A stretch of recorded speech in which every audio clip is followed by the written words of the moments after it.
Estás a punto de ver la realidad desde otro ángulo porque comienza La Rueda, un programa para pensar.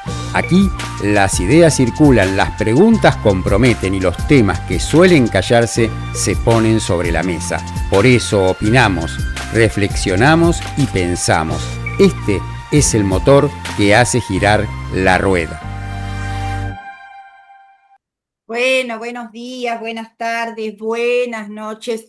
Estamos acá con un nuevo programa de La Rueda y le recordamos a la audiencia que luego de las vacaciones y de la actualización y renovación de la radio, volveremos en el mes de febrero con el nombre de Conciencia 3.3. Hoy vamos a informar y a debatir y a opinar sobre lo que viene sucediendo en los Estados Unidos hace aproximadamente un mes, más específicamente los hechos acontecidos en el estado de Minnesota, cuya capital es Minneapolis. Pero vamos a empezar al revés, de lo que sucedió ayer en forma retrospectiva, ¿m? Para hacer un recuento de los hechos. Y luego le vamos a ceder la palabra a Eugenia Cabral, poeta, escritora, que ha escrito un artículo el 19 de enero que se denomina Asesinato de René Nicole McClingood, trabajadora y piquetera. Ella se va a explayar sobre esto.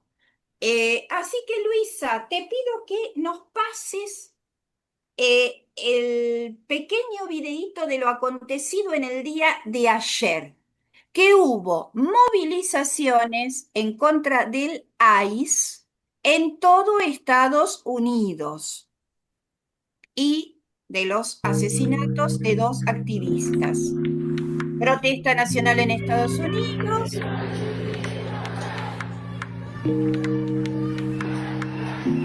Se denomina apagón nacional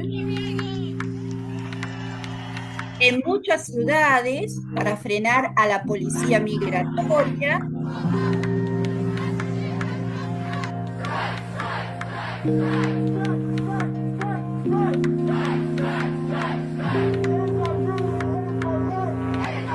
En contra de la cacería de migrantes.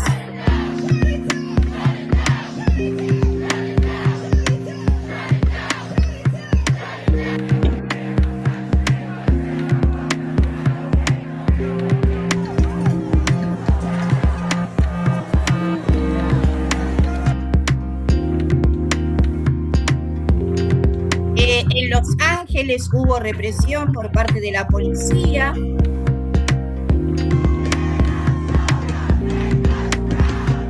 Y las movilizaciones continuarán en diversas ciudades del país. Bueno, esto es de la jornada, medio alternativo, y empezamos por el final y ahora vamos a ir un poquito hacia atrás. ¿Qué sucedió y qué está sucediendo en Estados Unidos? Algo muy importante para nosotros, porque nuestro gobierno está directamente aliado con Trump, el gobierno de los Estados Unidos. Durante todo el año 2025 hubo cacería de migrantes. Aproximadamente 600.000 personas fueron deportadas y más de 1 millón de personas se fueron voluntariamente del país. Hay dos organismos estatales que participan en esta cacería de migrantes. Uno es el ICE, que es el Servicio de Inmigración y Control de Aduanas, y luego el otro es el CBP, Oficina de Aduanas y Protección Fronteriza. De hecho, el ICE estuvo en manos hasta hace poquito, porque lo han desplazado del cargo a un nazi confeso que se llama Gregory Bovino.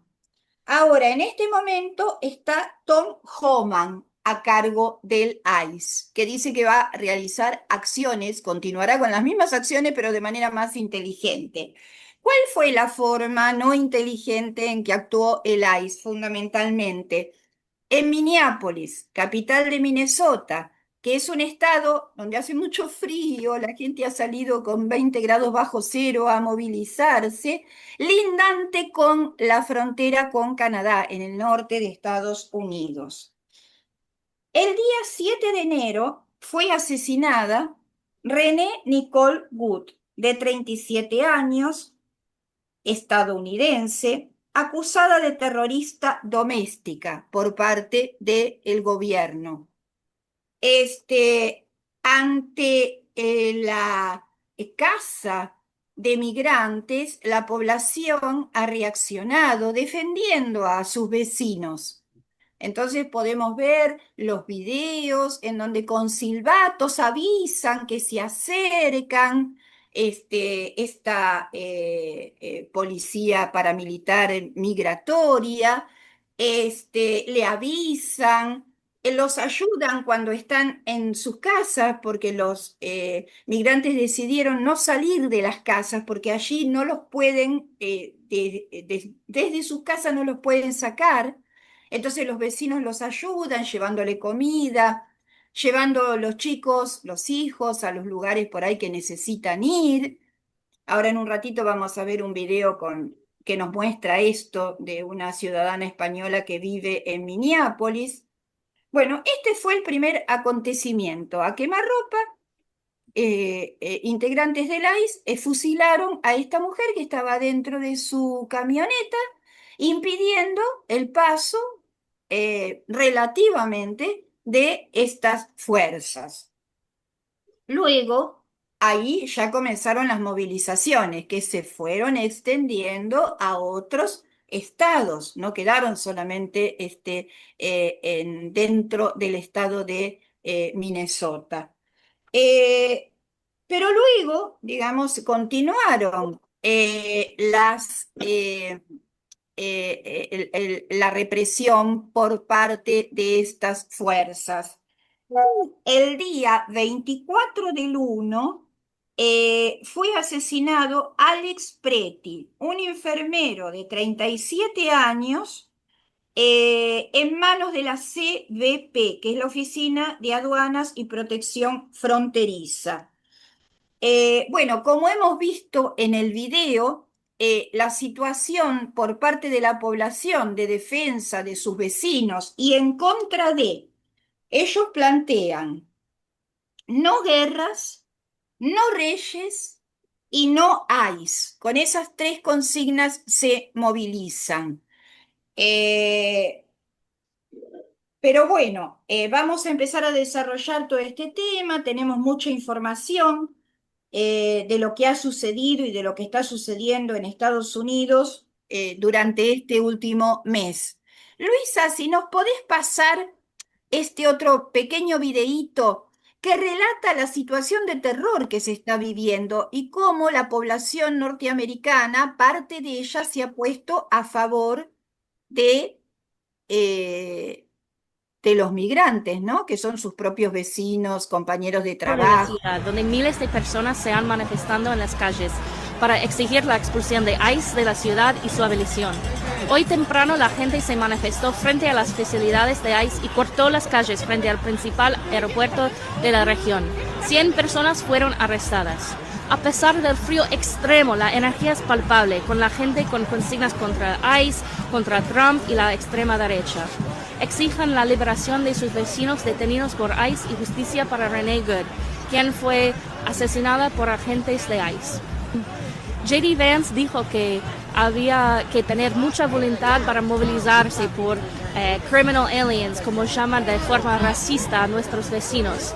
Los inmigrantes son nuestros amigos, colegas, vecinos y la gente de Minneapolis los va a proteger. La ciudad está desierta hoy.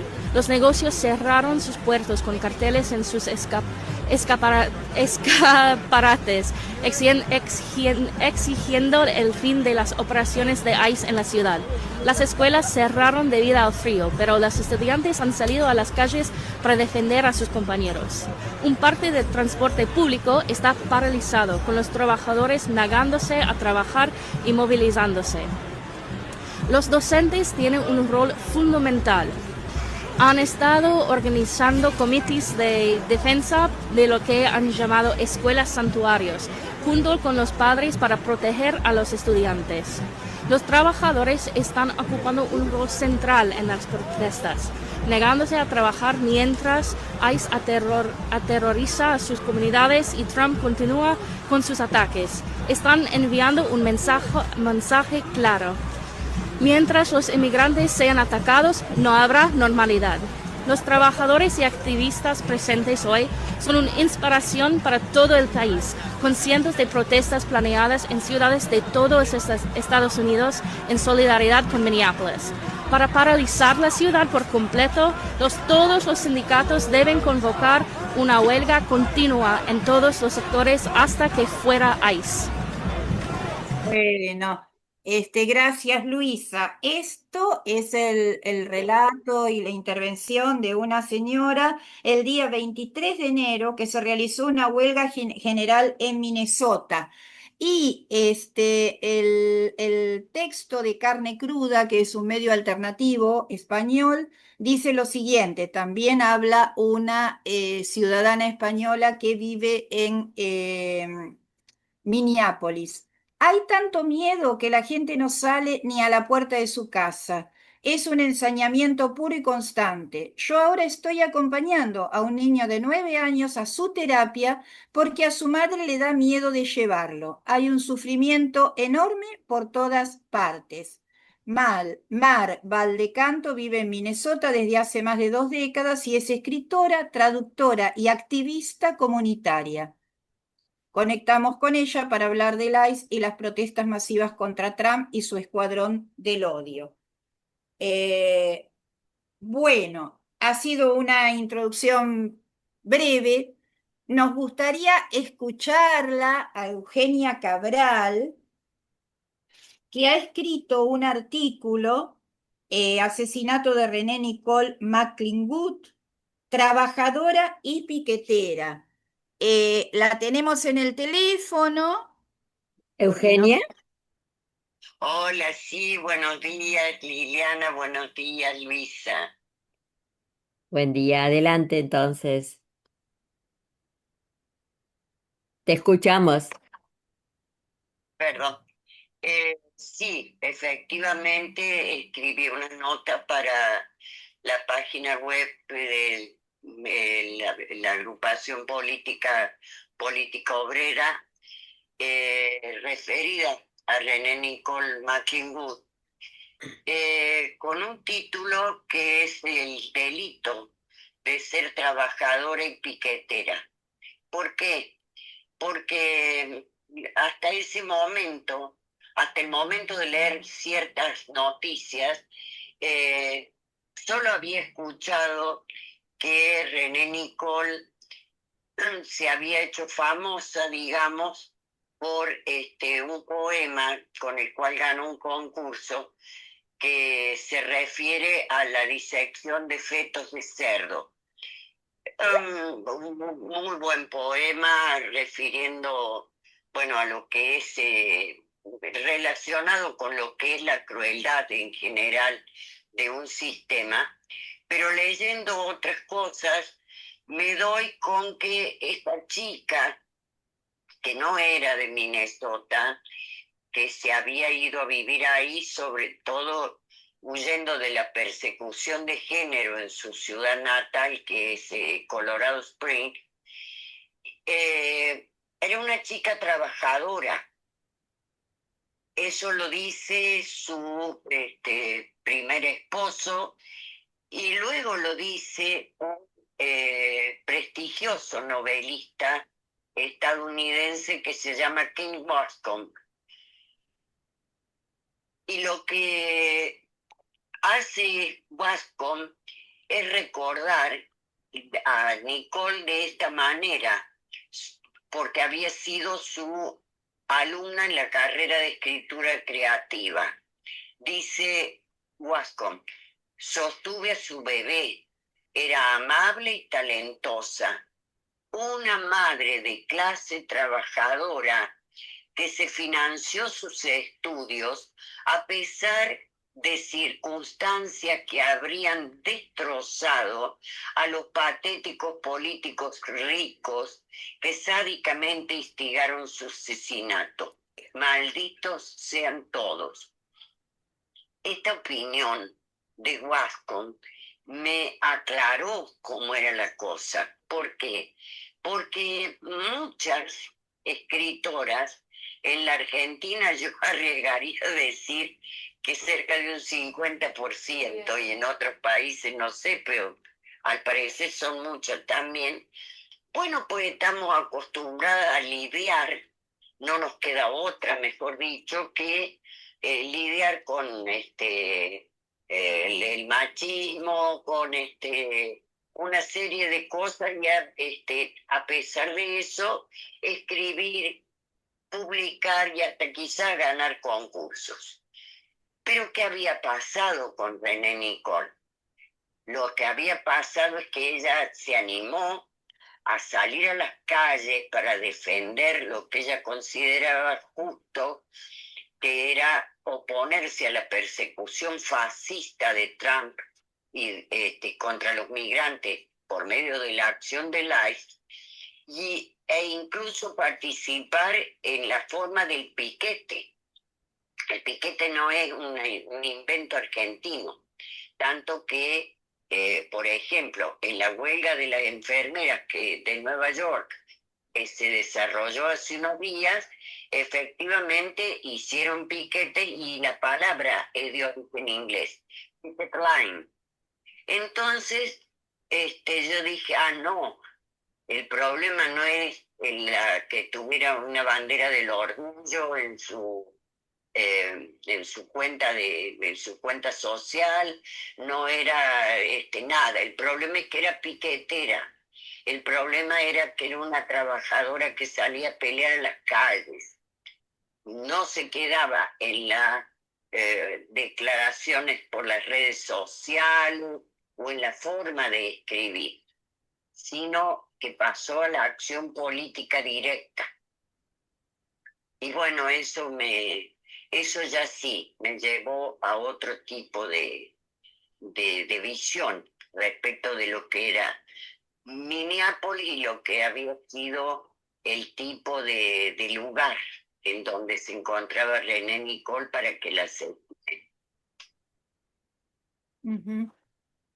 Bueno, muchas gracias, Eugenia. Vos decías que ella cambió de estado, se mudó por la cuestión de la persecución de género. Eh, em, Tenemos que aclarar que ella estaba casada con otra señora, ¿no? Ahora Eh, sí, ujú, para la audiencia. Bueno, muchas gracias. mira, ¿Te interesa agregar algo más con respecto a la situación que está sucediendo en Estados Unidos? sí, Ujú, bueno, en este momento están tratando digamos, de mejorar los métodos, mm, aunque no ha parado la represión. Pero sí quería hablar sobre algo gravísimo que está relacionado con nuestro país. mm, Milei acaba de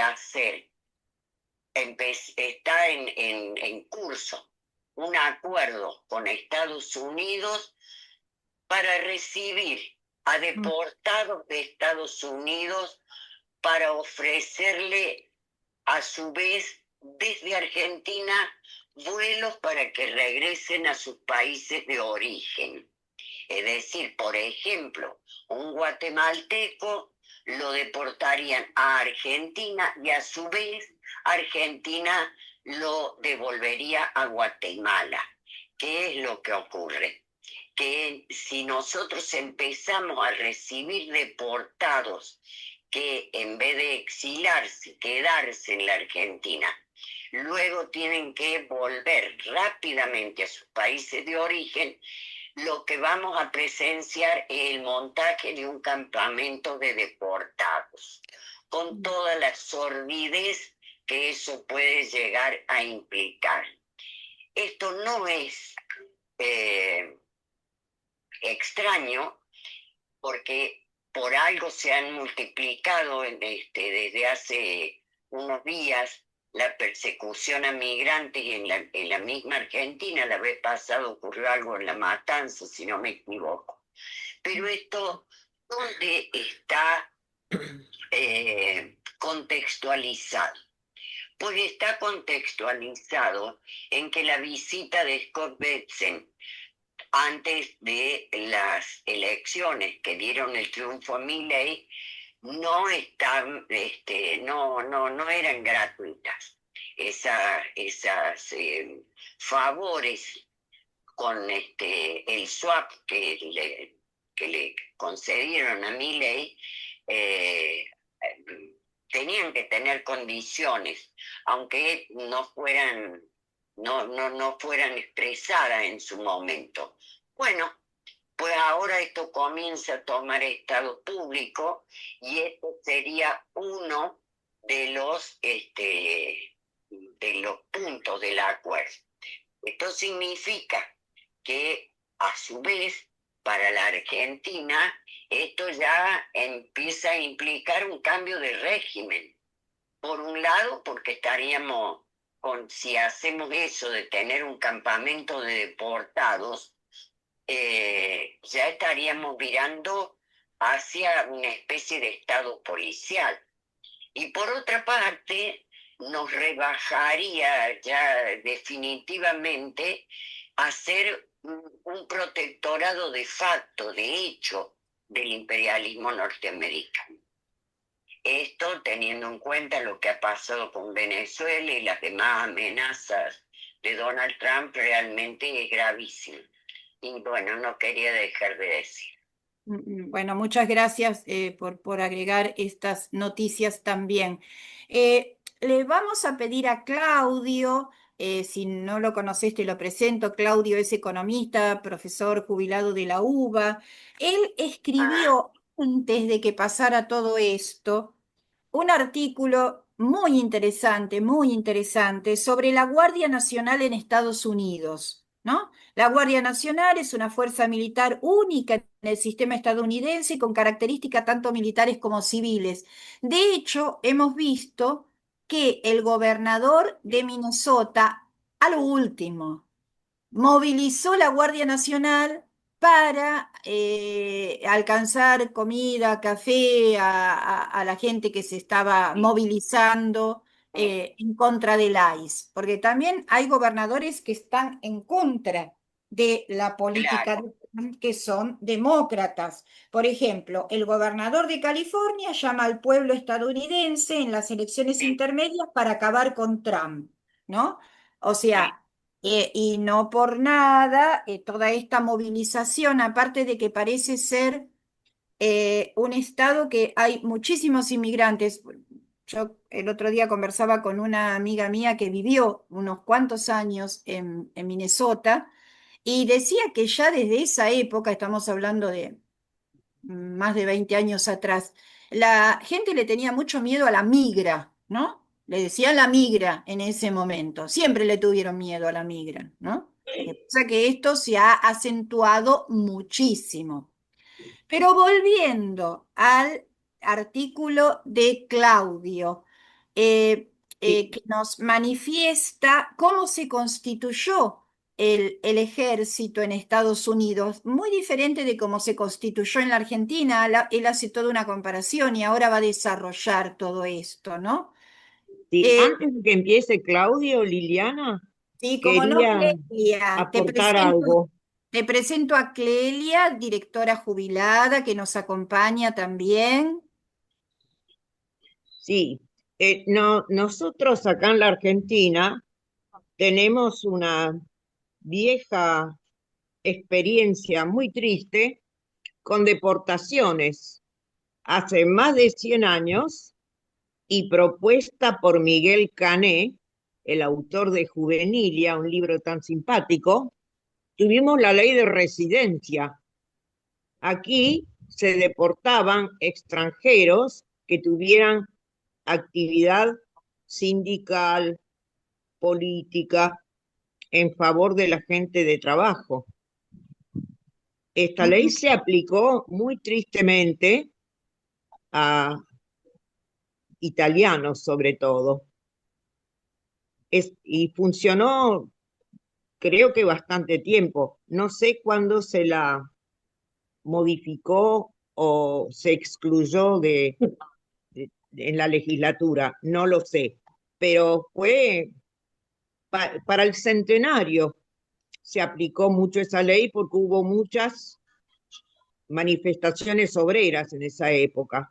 Y como los que traían ideas de izquierda, digamos, eran casi todos europeos, pensaron que la manera de sacárselos de encima y que con el perro, muerto el perro se acabó la rabia, se acababan las manifestaciones obreras, se aplicó esa ley. Es más, hubo un grupo de civiles de la élite porteña, porque esto sucedió sobre todo en Buenos Aires, en la capital, que formaron la llamada Liga Patriótica y se lanzaron a la cacería de manifestantes e incluso de manera racial de judíos.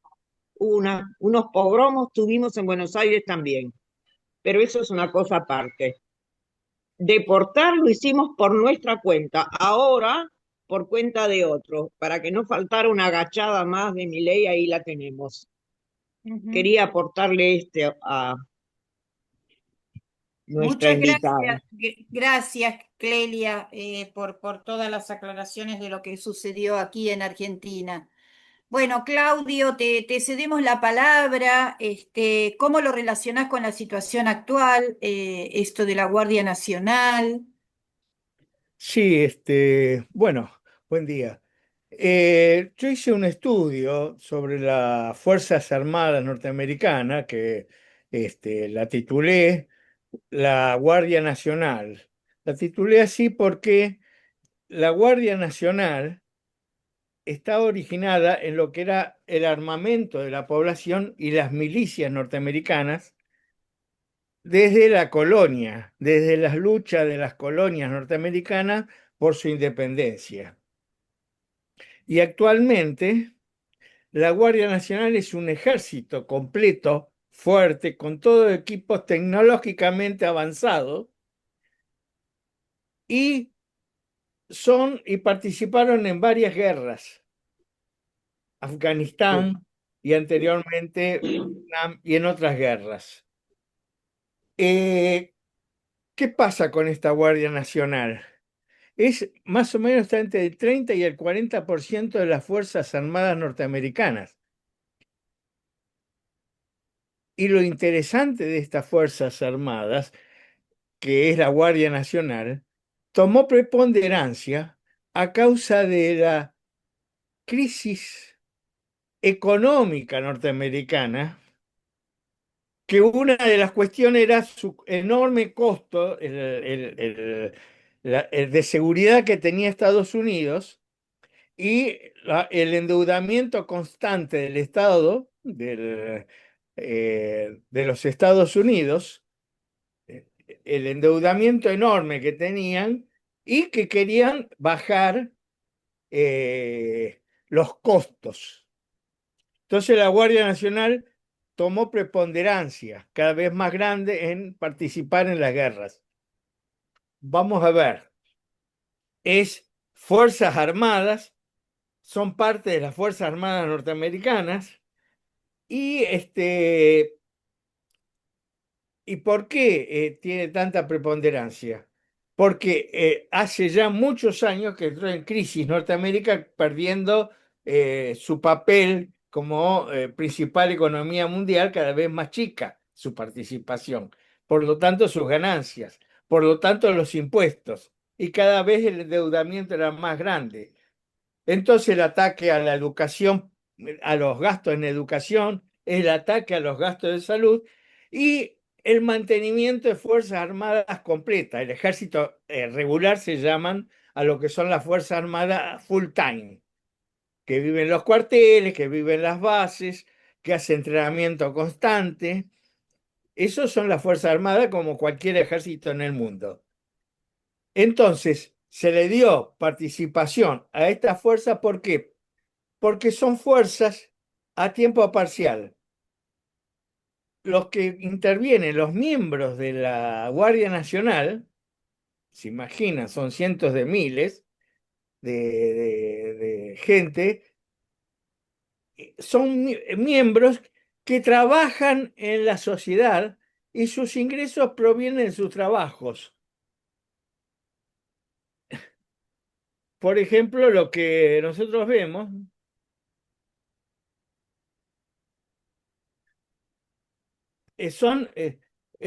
tienen empleos civiles, pues son gente que está, obreros de la construcción. Eh,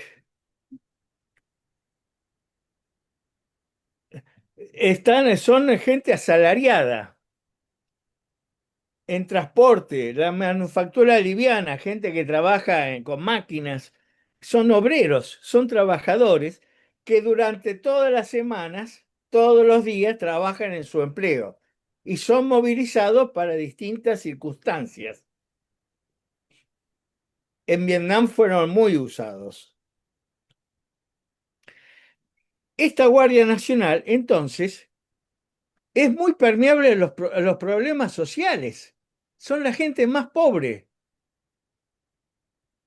Y la gente en la sociedad quiere o lo consideran positiva la Guardia Nacional. Han actuado en terremotos, en huracanes, en problemas que ha tenido la gente, en los tornados, en muchos problemas que tiene la gente internamente, son los que participan. No puede ser las Fuerzas Armadas, tiene que ser la Guardia Nacional. Y depende de cada estado. Son tropas dispuestas por el gobernador de cada estado. Pero a través de una ley de federalización, el gobierno las puede utilizar en las guerras en el exterior. Si en Minneapolis dicen, vamos a utilizar a nuestra Guardia Nacional, esa Guardia Nacional lo que va a hacer es proteger al ciudadano frente al ICE y ayudarlos en la situación que están haciendo la huelga. Y son ejércitos, son fuerzas armadas importantes. ¿Por qué entonces tiene que ver con la economía? Bueno, no necesitan pagarle como un militar tiempo completo, se le paga nada más que por un fin de semana por mes que hace de entrenamiento. Tiene seguro social solamente el miembro, no su familia. No le dan casa ni nada de eso. A los militares le pagan la casa, tiene donde vivir. Entonces son mucho más baratos. Esto es lo que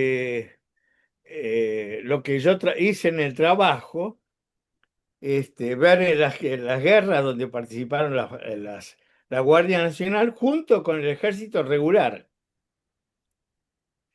Las Fuerzas Armadas, si tienen muertos en una guerra, hay una ideología que tienen, que es, bueno, nosotros somos del ejército, somos de la marina, de la aeronáutica, tenemos nuestros muertos y se sufre en el cuartel, en la familia de ellos. Un muerto de las fuerzas de la Guardia Nacional es un muerto de una fábrica, es un muerto de un colegio donde trabajaba como maestro ese Guardia Nacional. ¿Se entiende cómo impacta lo que le sucede a la Guardia Nacional en la sociedad? Y al mismo tiempo, los conflictos, por ejemplo, mucha Guardia Nacional son hijos de inmigrantes. ¿Cómo impacta eso? Cuando a un Guardia Nacional ve que a su hermano lo encarcelaron y lo mandaron al exterior, a su país de origen. ¿Eh? O un familiar que viene de Guatemala, él ya es ciudadano guatemalteco, está en la Guardia Nacional y ve que su primo lo han mandado al exterior o lo han golpeado. El otro día golpearon a un anciano, un inmigrante, que sus 3 hijos son de las Fuerzas Armadas. Entonces, el impacto social de estas represiones que hace el ICE está golpeando en la gente. La segunda cuestión que yo había planteado, que es muy interesante, es que hay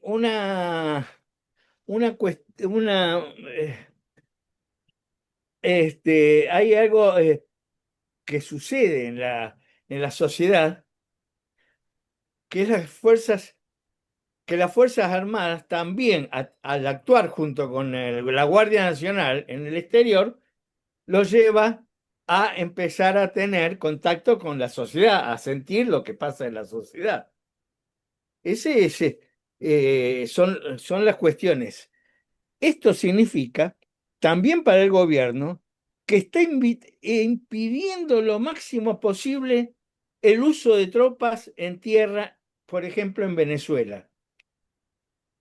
Quiere hacer la guerra por control remoto, con drones, con ataques instantáneos y salir pero no invadir ni controlar un territorio.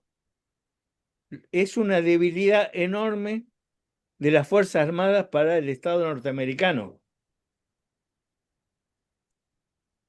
Eso es una característica que tiene las Fuerzas Armadas. Y la cuestión es que hay otro elemento, el elemento democrático. La profundidad de la democracia en la población de los Estados Unidos es enorme. El elemento democrático, que es la cúpula de la inteligencia del imperialista norteamericana, han luchado toda la vida contra esa profundidad de la democracia. ¿Cuál es esa profundidad? La población armada. Y la Guardia Nacional, en sus orígenes, era nada más que la población armada. Y aún actualmente, aunque la Guardia Nacional ya no es la población, sino son un sector de la población que está reclutada, que forma parte de la Guardia, y no cualquiera puede ir a la Guardia, sino que tienen que ir los que son la tropa de la Guardia. Sin embargo, están emparentados con la población. Y la población tiene el enorme derecho de tener armas. Y eso lo torna muy peligroso. Es el invento de la ideología de que el arma es enemiga de la población. El arma en la población es la amiga que tiene la población para defender sus derechos. En Estados Unidos se siente eso. Y esa es una unidad que tiene ideológica, una unidad de pensamiento democrático que une a la Guardia Nacional con la población. El derecho a tener armas es un derecho total. A este muchacho que mataron al último, el Nursery, que era un cuidador de veteranos de guerra, él iba con su arma, pero no la estaba usando, la tenía en su cintura. Y antes de matarlo, cuando lo tiraron al suelo, primero le sacaron el arma. Una vez desarmado y tirado en el suelo, lo mataron. Pero el derecho a tener armas es el derecho como los Black Panther. Es el derecho que en 2008 la justicia dijo que es un derecho individual inalienable en el 2008. Porque es una de las grandes garantías de la democracia. Por eso en los países, en el resto del mundo, al no existir ese derecho en muchísimos países, la democracia es más débil. Allá estamos con un conflicto muy serio. Eso es muy importante. Entonces, Y es muy serio la burguesía, la patronal, Trump y todos están, ¿cómo se llama? Con ese problema. Los republicanos defendieron el uso de armas, pero lo defendieron porque es un derecho democrático y con eso ganaban los votos. Los demócratas, que hacían concesión a la salud por las luchas que había la gente y la protesta por la salud, que fueron bastante importantes, los derechos democráticos, los demócratas tuvieron siempre una política de desarmar a la población norteamericana.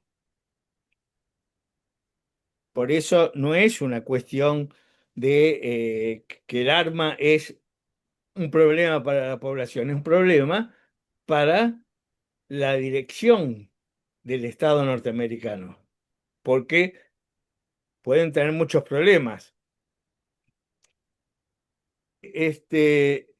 Además, quiero decir algo que es muy interesante. Esta situación que hemos hablado de los conflictos en Minneapolis, la huelga a nivel nacional en 46 estados de Estados Unidos, las grandes marchas, hablé con mi prima, perdón que sea medio desordenado, mi prima está jubilada, era funcionaria del gobierno norteamericano. El hermano de ella quiere que yo hable con él, mi prima quiere que hable con el hermano que actualmente trabaja para las fuerzas navales norteamericanas con una pequeña empresa. O sea, están vinculados a las Fuerzas Armadas, todo eso. Y mi prima vive en Washington como jubilada y en un momento dado dice, sí, dentro de un rato pues voy a la iglesia. Yo, qué bien, se va a rezar. Y después me aclara, voy a la iglesia porque ahí estamos tomando cursos para ver cómo enfrentar, en Washington, para ver cómo enfrentamos al ICE. Damos los cursos. Yo lo que voy a hacer, si tengo que hacer alguna actividad, va a ser el silbato que ellos usan, el silbato de hueso, para cuando ven a los del ICE tocar el silbato y que el barrio se entere. Como ese silbato que usaban los bobby, los policías ingleses, que silbaban cuando venía Jack el Destripador. Bueno, ella dice, bueno, yo ese papel lo voy a hacer. Otras cosas no porque no estoy físicamente en condiciones, pero están dando cómo enfrentar, cómo defenderse del ICE, están dando curso en todo el país. Entonces, es algo enormemente positivo para el mundo lo que está pasando en Estados Unidos. Y más aún, tenemos que verlo, esto que está pasando, que por un lado es terrible, por el otro lado es positivo, porque la población norteamericana, que mi prima me dijo, con este frío nos hemos movilizado 18 millones de personas, en distintos países, en distintos estados, me dio muchas explicaciones. Ella es norteamericana, a veces se le mezclaba el español con que me hablaba con algunas palabras en inglés. Bueno, es interesante. Norteamérica tuvo antiguamente pequeños grupos tradicionales de partidos revolucionarios. Hasta, creo que se llama Costner, uno flaco alto que es un actor de cine, hizo una película donde era un revolucionario ruso que venía a pedir ayuda en la época de la Revolución Rusa a Norteamérica y volvía con la ayuda que era armamento norteamericano para los revolucionarios. Es una película bastante conocida. Y pinta todo el ambiente que había de la revolución, de los revolucionarios, del impacto de las revoluciones socialistas en Norteamérica. En Norteamérica también hubo un partido conocido que se llamaba Socialist World Party, que era trotskista. Yo me acuerdo cuando era joven que cayó el muro de Berlín y empezó el capitalismo a triunfado en todo el mundo, en China con el ingreso de los grandes capitales asociados con la burocracia china, ¿eh? De fábrica de cientos de miles de trabajadores, de Apple, de Volkswagen, etcétera. Yo me acuerdo que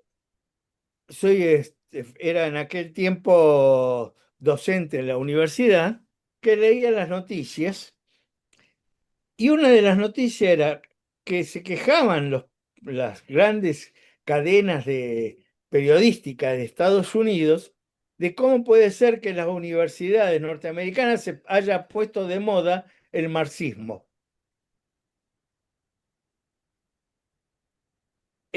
Y decían, ¿cómo puede ser si el capitalismo triunfó? Y sin embargo, el marxismo seguía dando clases en Harvard, en el MIT, en Columbia, en las grandes universidades, estaba de moda. También los estudiantes fueron un grupo, un sector social que se enfrentó a los gobiernos, por ejemplo, contra Vietnam.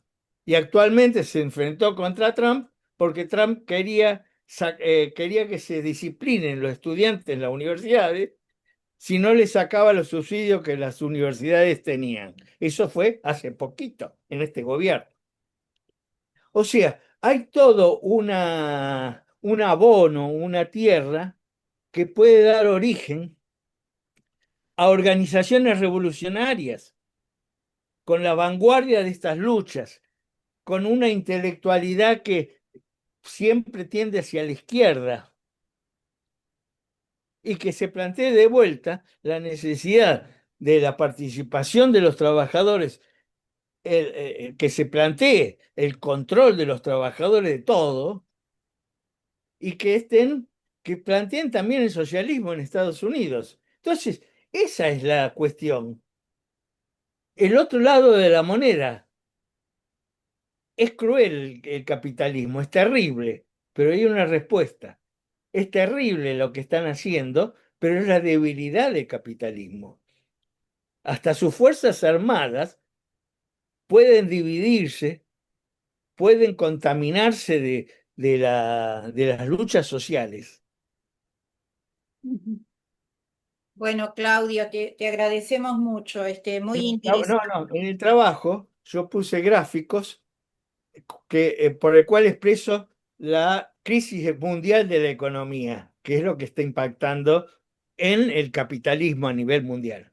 Y Claudio, analizar- quería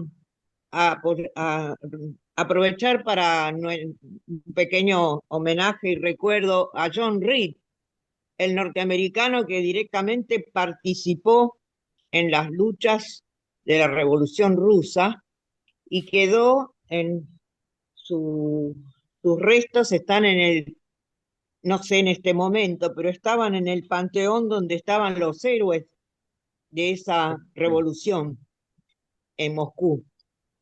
y John Reed fue conexión de muchos empresarios, grandes empresarios norteamericanos que estaban ayudando a la revolución socialista. Entonces hay todo algo positivo. Se puede empezar a dar en Norteamérica, en el núcleo del imperialismo, el surgimiento de organizaciones que dirijan esas luchas. Bueno, acá Eugenia quiere intervenir unos segunditos. ¿La escuchamos, Lili? Y ¿me permitís hacer una aclaración para la audiencia? Cuando Claudio dice Black Panther, se refiere al partido de los Panteras Negras que surgió en los años 60, ligados a Malcolm X, Sí. y en defensa de los derechos civiles de los negros en ese momento, y que en la actualidad se los ha vuelto a ver nuevamente armados. debo decir, han aparecido nuevamente con estos acontecimientos. Bueno, a ver, Eugenia. Sí, decinas. Bueno, quería agradecer realmente la intervención de este profesor y además estoy totalmente de acuerdo con todo el análisis que hizo hacia el final, ¿no? Respecto de las posibilidades que abre esta gran lucha de los ciudadanos de Estados Unidos para defenderse contra el ICE, contra el fascismo, y que realmente es así. Esta persecución trae a su vez, puede traer resultados que no son precisamente los que buscaba Donald Trump y sus secuaces. Y con respecto a esto, al tema, Mark Ruffalo, el actor, después del asesinato de René Nicole, por el cual se pronunció en la recepción de los Globos de Oro, le dijo al público, a la población, algo justamente que está relacionado con lo que hablaba este profesor y tiene una conclusión fundamental. Rúfalo les dijo, no hay comida, la comida es cara, la gente no puede alimentar a sus hijos, no pueden enviarlos a la escuela, no pueden enfermarse o acabarán muertos porque no pueden pagar la asistencia sanitaria. Tenemos que salir y detenerlos. Somos más que ellos. Tenemos que ser valientes ahora y tenemos que unirnos. Esta apelación, esta convocatoria es fundamental en Estados Unidos y en todos los países, porque las amenazas de Trump de convertir, si es posible, a toda América en un protectorado y si es posible a Groenlandia también y a todos los que puedan, dejan esa sola opción. Pensar en que los trabajadores, los oprimidos en general, somos más que ellos, esa mínima cantidad de gente que ostenta más del 90% de la fortuna que hay en el mundo y que tenemos que ser valientes o hacer el intento de serlo y unirnos para derrotarlos. Eso me parece un aporte de Rúfalo como artista también, porque, bueno, justamente escribí esta nota sobre René Nicole porque también soy escritora, porque el papel de los escritores y artistas tendría que volver a comenzar a ser muy activo, y lo es en algunas partes del mundo, pero por ejemplo Bruce Springsteen, el rockero, acaba de escribir una canción sobre Minneapolis, pero en general se nos domesticó, digamos, y ya esto de hablar, y mucho menos, como le decía respecto de René Nicole, salir a las calles a hacer piquete para defender lo que queremos, pues esto, digamos, no se nos ha prohibido estéticamente y socialmente. Corremos el riesgo de ser cancelados, por decirlo de alguna manera. Bueno, precisamente por eso quiero agradecer de corazón esta participación que me han permitido. Bueno, Luisa, ¿querés agregar algo que hasta ahora no te hemos escuchado? Luisa es directora de la Ah, radio, sí, ahora. gracias Lili, gracias. Y bueno, me quedó lo de la Guardia Civil, ¿no? Que nos decía cuál es el verdadero papel que cumple hoy ahí, de estar en las calles con los manifestantes, porque me parece que es un rol muy importante. Me pareció muy interesante lo que nos explicaste, claro, del aspecto económico, que mientras la Guardia Social se solventa sola, porque son trabajadores, em, digamos, las fuerzas del ejército, de la marina, y bueno, eso tiene que, reporta un gasto, ¿no? Para el gobierno. Pero entonces, la Guardia Civil, perdón, está en las Guardia calles con Nacional. la Guardia Nacional. ¿Está en las calles hoy?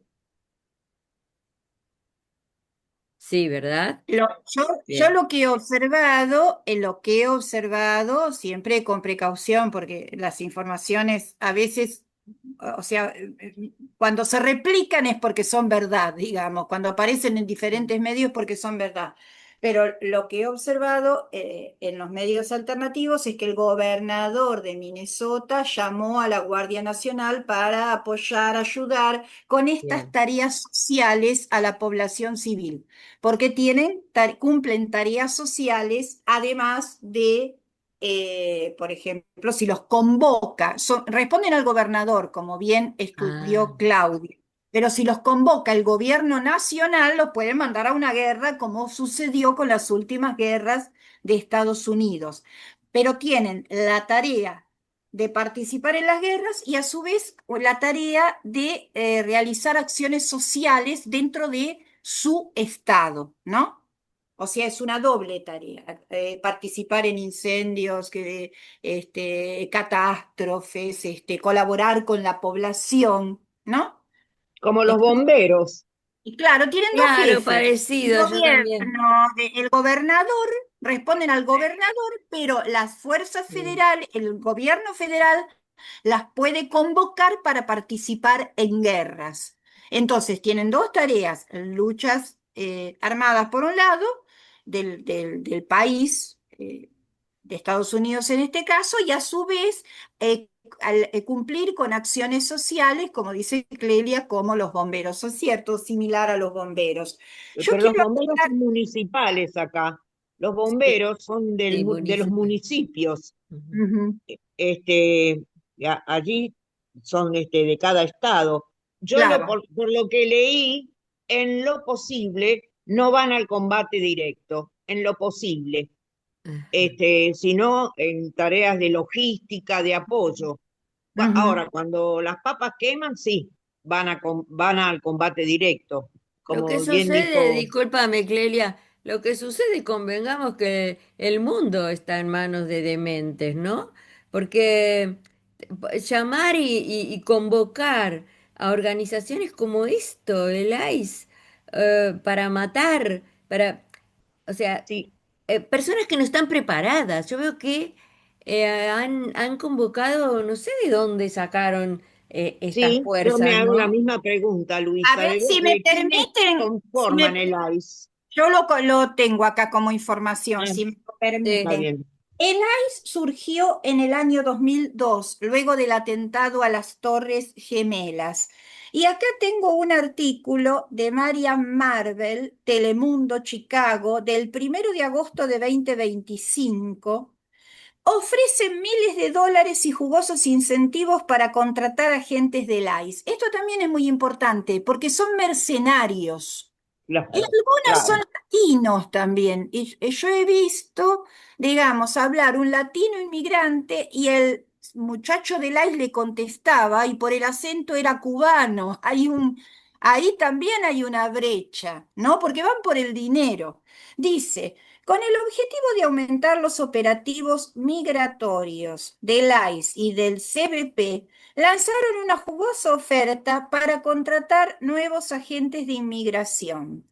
Entre las campañas más recientes del Departamento de Seguridad Nacional para acelerar los operativos de detención y deportación de inmigrantes está ofrecer bonos de miles de dólares para nuevos agentes federales del ICE. El DHS, Departamento de Seguridad Nacional, está llamando a ciudadanos estadounidenses a unirse a los equipos del ICE con jugosos incentivos económicos y hacer cumplir las políticas migratorias del gobierno de Donald Trump, informaron en un comunicado este martes. Según el comunicado, entre los incentivos económicos que el Departamento de Seguridad Nacional está ofreciendo para los futuros agentes del ICE figura un bono de contratación máximo de $50.000, opciones de pago y condonación de préstamos estudiantiles, 25% de pago por discapacidad para las fuerzas del orden para agentes especiales, 25% de prima anual por horas extras, beneficios de jubilación mejorados. Ahí está el origen. Y quiero hacer otra aclaración. Se creó en el 2002 y en el 2025 ya vienen fortaleciendo como si fueran tropas mercenarias, ofreciendo una serie de incentivos económicos. Quiero hacer otra mención que es con referencia a los orígenes ideológicos de lo que está sucediendo en algunos sectores en Estados Unidos, que tampoco son de ahora, datan de muchos años con anterioridad. Eh, Tenemos a Richard Spencer. ¿Quién es Richard Spencer? Richard Spencer es el creador de la alt-right, la derecha alternativa, que por supuesto apoya a los republicanos sector Trump. En una conferencia en Florida en el año 2017, esto sale por la BBC, en un artículo de la BBC, dicen, no somos racistas, creemos en la preservación de la identidad. Sueña con un Estados Unidos sin negros y sin latinos. Son supremacistas blancos, ¿no? Supremacistas blancos que quieren estados solo de blancos y además Richard Spencer es esclavista, reivindica al esclavismo.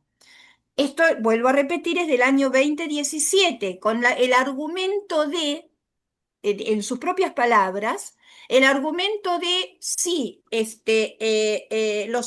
los afro se hubieran quedado en su continente, estarían hoy día como en África, es decir, al traerlos como esclavos a Estados Unidos tuvieron la opción de progresar, de estar mejor. Entonces, se reivindican como esclavistas, se reivindican como supremacistas blancos, y los antecedentes del ICE, si bien hay algunos teóricos que estudian la extrema derecha, como Franco de Ledone, que dice, lo ocurrido en Minneapolis es lo más grave que he visto hasta ahora. Hacer a un gobernador de ultraderecha hacer a un gobierno de la ultraderecha en la ola actual de la epidemia ultra. Él le dice epidemia ultra a la epidemia de la ultraderecha. Siempre intento evitar hacer comparaciones con el nazismo. Sin embargo, lo que se ha visto es lo más parecido a las SA del régimen nazi. En realidad, el ICE, la política que tiene antecedentes en la caza de esclavos y los nazis sacaron estas metodologías de los cazadores de esclavos que hubo en Estados Unidos, que hubo en Brasil, ¿no? Estos son un poco los antecedentes históricos. No quería dejar de rescatar la línea ideológica que se viene cocinando en Estados Unidos hace muchos años. Así no es de ahora. De hecho, este artículo de la BBC es del año 2017 y dice que hay ya antecedentes. Una es la prohibición de la entrada a musulmanes. Otra es la demanda de crear un muro fronterizo. ¿Se acuerdan cuando se decía que querían hacer un muro que separara a México de Estados Unidos? Otra es llamar violadores a todos los inmigrantes, es decir, ir recortando a este enemigo, asociándolo, poniéndole un signo igual con violador, inmigrante, violador. Bueno, esto es lo que quería, digamos, acotar o aclarar un poquito. Por suerte, como decía Claudio y como decía Eugenia, la población reaccionó de otra manera, ¿no? Reaccionó defendiendo a los inmigrantes, que son sus propios vecinos, trabajadores, compañeros de trabajo, cuidadores. Eh, bueno, no sé si hay algún Sería muy comentario. importante, Lili, sería muy importante hablar, por ejemplo, con el familiar de Claudio, hermana, creo que dijo, ¿no?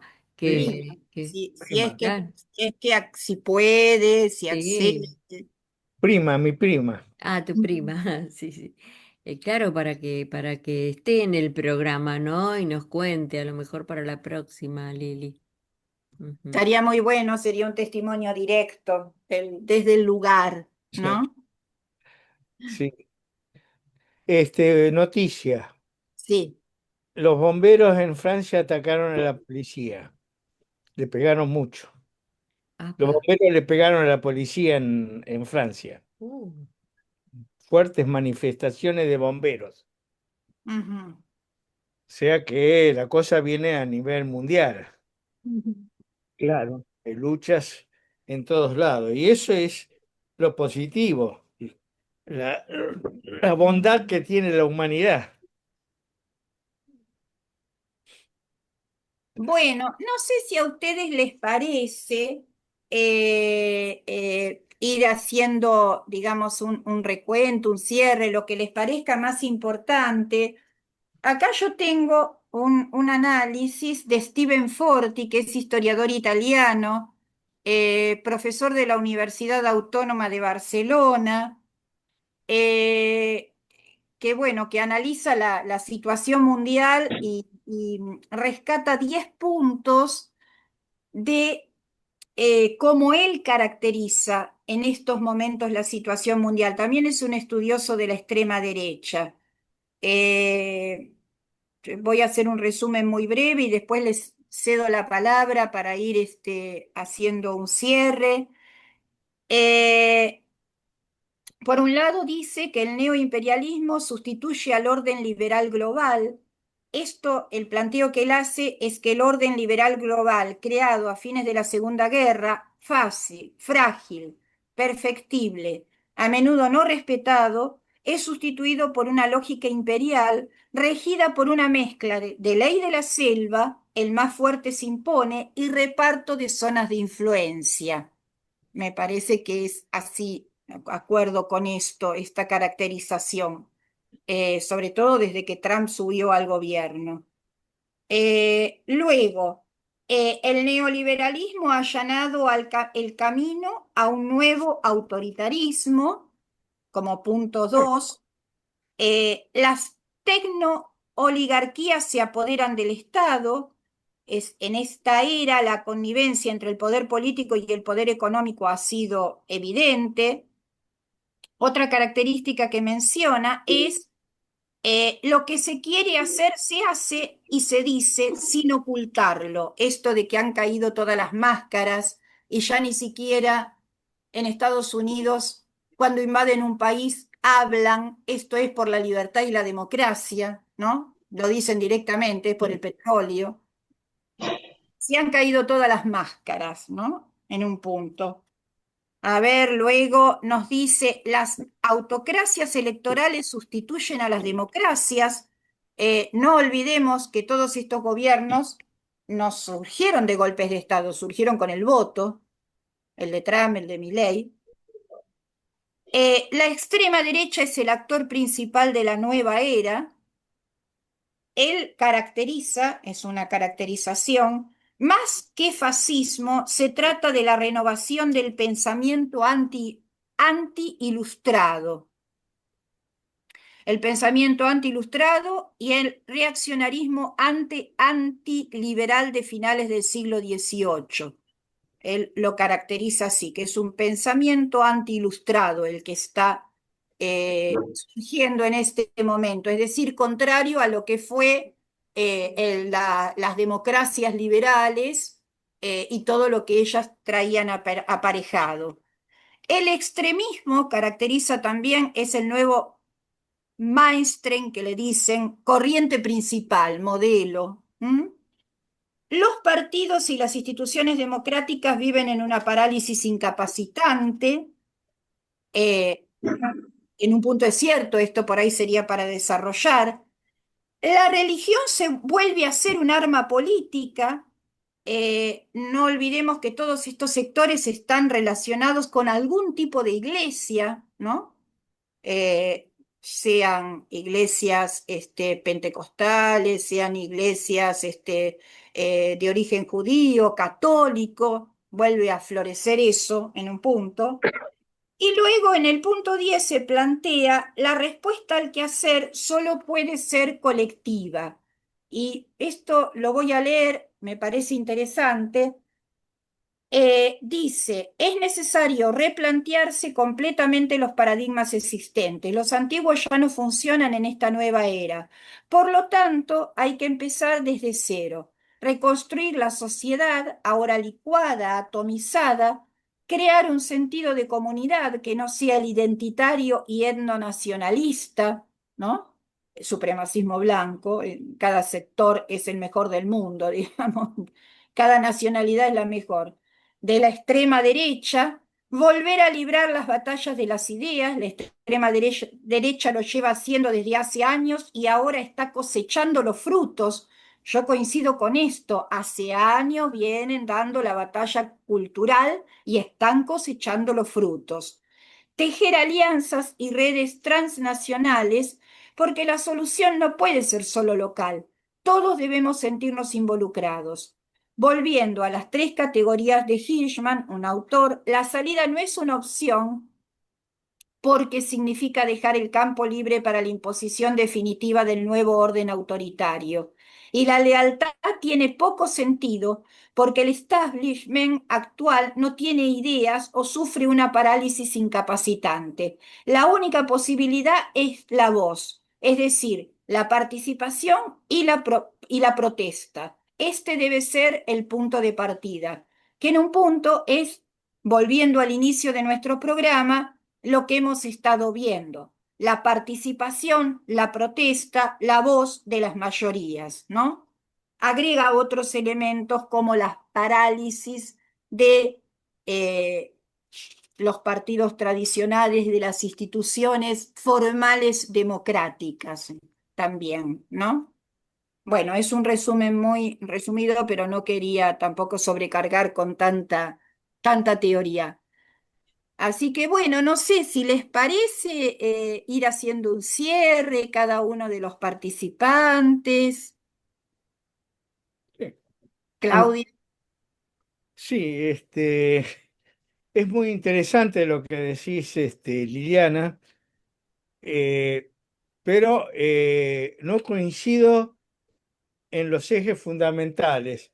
Y lo que veo también, hay una intelectualidad que siempre existe en todos los procesos y en la historia, que es la intelectualidad académica. Yo y participo en grupos políticos de acción, de actividad pegada junto a los trabajadores. Y mis conclusiones no son de agrandar lo que es el imperialismo, sino de decir cómo es y sus debilidades, y cómo debemos actuar, cómo de construir organizaciones que dirijan, que nosotros entre los que están luchando en Minneapolis va a haber gente joven, gente pensante, gente que son los más sacrificados en esas luchas, y juntarnos y organizar un partido político o una organización política, lo que sea, como una dirección de las acciones y estar por la unidad de todas las luchas. Entonces, mis conclusiones que dicen que son optimistas parten de la práctica, no de estar en un curso académico. Yo fui parte de la academia en Buenos Aires. Lo que nosotros ahora nos planteamos es cómo hacemos para organizarnos los que estamos luchando para tirar abajo el capitalismo mundial. está bien, Claudio, pero a ver, Y hablemos de eso. tomamos a este señor o a otro para informar y para analizar. Y obviamente que luego está la parte práctica, siempre relacionada con la teoría. Pero bueno, esa es la función, informar, analizar y luego seguramente hay que unir a la teoría, a la práctica con la teoría, ¿no? Pero bueno, en principio, hacer un análisis de la situación desde distintos lugares o desde distintos autores, no es nuestro, es lo que vamos escuchando o leyendo. ¿M? Yo de Sí, acuerdo con vos, no hay teoría sin práctica, estoy absolutamente de acuerdo, pero bueno, hay que Claro, pero analizar, de todas, digo, ¿no? De las prácticas desde lo que uno realmente a la edad que tiene o lo que puede hacer, ir a reuniones presenciales donde se traten, uno pueda debatir, pueda preguntar, eso hace bien a crear conciencia, ¿no? De uno mismo, que la acción, ¿no? Que la acción es importante. perdón, Por eso mi escucharlo a Claudio pregunta, me parece súper importante. Sí, Clelia. porque mira, Luisa, yo siempre me pregunto algo, y es si con la voz alcanza, porque Claudia hace un rato dijo algo muy importante. Todo el pueblo norteamericano, o gran parte de él, está armado. No es tan fácil jorobarlo. Los valores democráticos los defienden a muerte e internamente los practican. Ahora el sueño americano de que por méritos y habilidades se progresa y todo va a andar bien, está acabándose. Y la gente sale a la calle con la voz y la presencia. Está siendo atacada bastante brutalmente, pero ¿hasta qué punto? No pueden hacerlo. No pueden hacerlo porque además hay figuras de autoridad que se están oponiendo. Pero para mí es muy importante que tengan con qué defenderse, que tengan con qué. Una vez alguien decía, bueno, las masas chinas pueden ser dominadas y manejadas. Guarda que están armadas, ¿eh? No era tan fácil. Esto es una consideración de hace unos años. Por otra parte, ayer casualmente estuve viendo lo que pasa en la antigua Birmania, Myanmar se llama ahora. Tuvieron millones de gente en la calle, hablando, gritando, presentando carteles, peticionando. Los masacraron, los masacraron. El poder estaba en los que tenían las armas en la mano y ahora tienen un gobierno militar espantoso. Es una pregunta que hago, es Yo una soy duda muy que idealista, Clelia, yo en ese tengo, ¿eh? sentido. Tal vez vos me decís, eso es muy idealista, Luisa. Pero para mí la educación es el arma. Yo bueno, Luisa, salió con la educación, ¿no? Pero, Ujú. a ver, desde abajo, desde las aulas, Sí, desde de- ya. La educación es importantísima, yo no lo claro, niego. pensamiento crítico, no sé, digo. Pero bueno, Siempre estamos se cuidan de decir, y violentos no somos, no somos violentos, no. Peticionamos como está permitido, pero después lo mejor que les puede pasar es volver a su casa indemnes. Y es una, insisto, es una vieja duda que tengo. Claro, lo que pasa Si es hay que alguien que nosotros, me puede Clelia, contestar. en la etapa de la vida en la que estés, defendés más o menos tu integridad física, ¿no? Y si bueno, uno le va dando valor, a ver, volvé sano y salvo, hijo, a ver, cuídate, ¿no? Pero bueno, Una frase empieza así: el arma de la crítica no puede reemplazar a la crítica de las armas. Y sigue diciendo, pero esa crítica, si se apodera de las masas, pueden con las armas cambiar todo. Qué bueno, Claudio. Acá Eugenia quiere agregar algo, Lili. No era así Adelante. como lo dije, pero es más o Vamos, menos. Está muy Eugenia, bien. a ver, hoy que no lo tenemos a Walter para que haga el cierre, que es tan sintético, pero Ah, bueno. sí, sí, sí, verdad. Eugenia, adelante.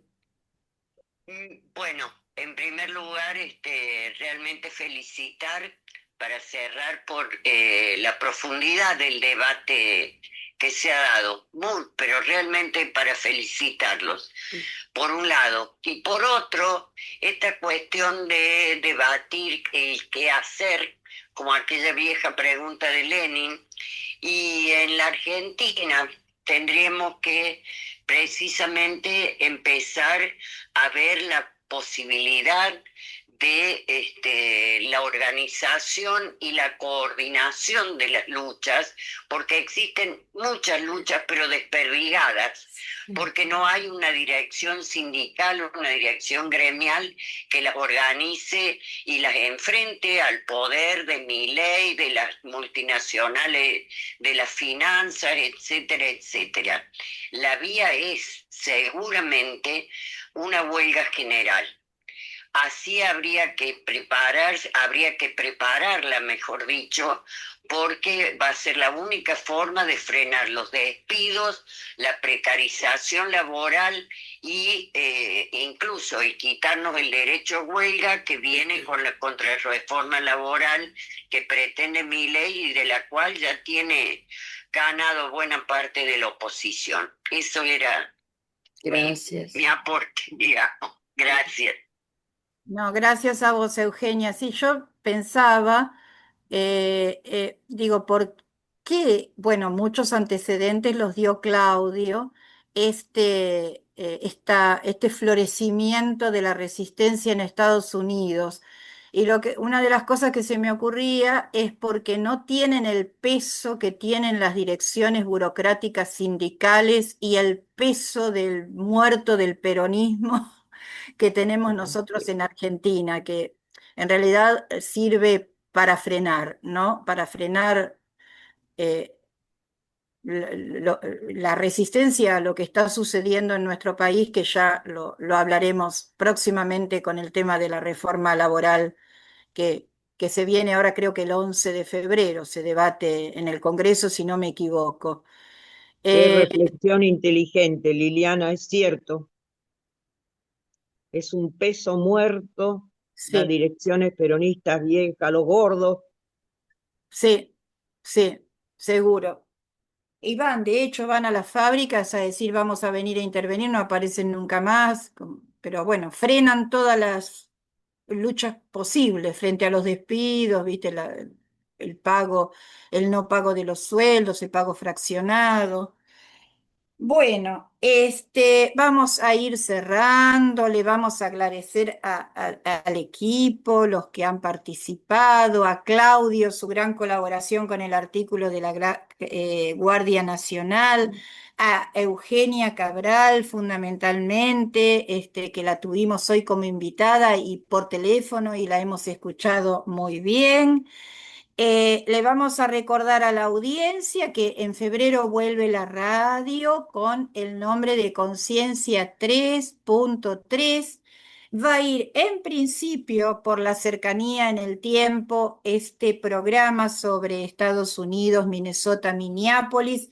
Luego tenemos otro sobre Venezuela, las acciones de Estados Unidos en Venezuela, el secuestro del gobierno de Maduro y de su esposa, que lo vamos a pasar a continuación. Y bueno, retomaremos las actividades anuales. Recordamos el canal de YouTube, que es La Rueda Todo Junto, guión medio W4C. Agradecemos la suscripción a dicho canal y los programas quedan allí, además de escucharse jueves y domingo por la Radio Conciencia 3.3. Nos despedimos y agradecemos a la audiencia la paciencia para escuchar programas tan largos. Pero muy interesante, Lili. Nos vamos. Hasta la próxima.